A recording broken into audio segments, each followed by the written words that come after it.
Sa dami ng pagkain at meriendang pwedeng pagpilian, isang toasted siopaw na mula pa noong 2020 ay patuloy na tinatangkilik. Eto na, ang Mami Dora's Toasted Siopaw. Sa panahon ngayon, napakarami ng choices pagdating sa pagkain.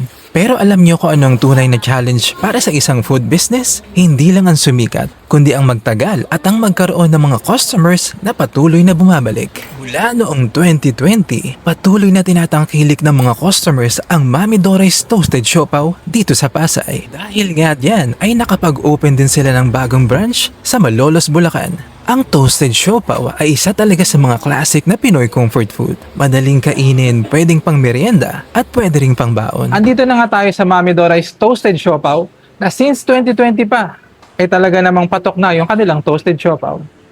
May dagdag na texture ang bawat kagat. May pagka-toast sa labas habang nandito pa rin ang satisfying na siopaw experience na hinahanap ng marami. May sariling karakter ang toasted siopaw dahil sa texture nito. At kapag pinagsama mo ang toasted na exterior at ang malinamnam na feeling, nagiging isang simple pero satisfying na pagkain. Bali nag-start kami pandemic. Bali September 22, 2020. Kumbaga nung una kasi magre-resell lang kami sa friend namin. Tapos naisip namin na magtayo kami ng sarili naming bakery. Sa ngayon, medyo matumal kami. May time naman talaga na dadating yung time na tutumal ka. Lalo na pag business mo pagkain. Mga variant kami na yung tinatawag namin na umaapaw. Yun yung tig to 25 pesos. Siksik yung laman niya ng asado. Tapos salted egg yung laman niya sa loob. Then yung isa is yung cutie pao. Normal lang siya na size. Tapos normal din na egg, yung white egg lang.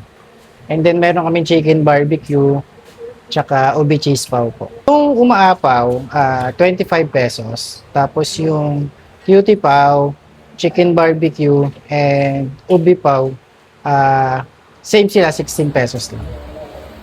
Open kami Monday to Saturday, 6 a.m. hanggang sa maubos po yung breads. Tapos, dito lang kami matatagpuan sa Cabrera.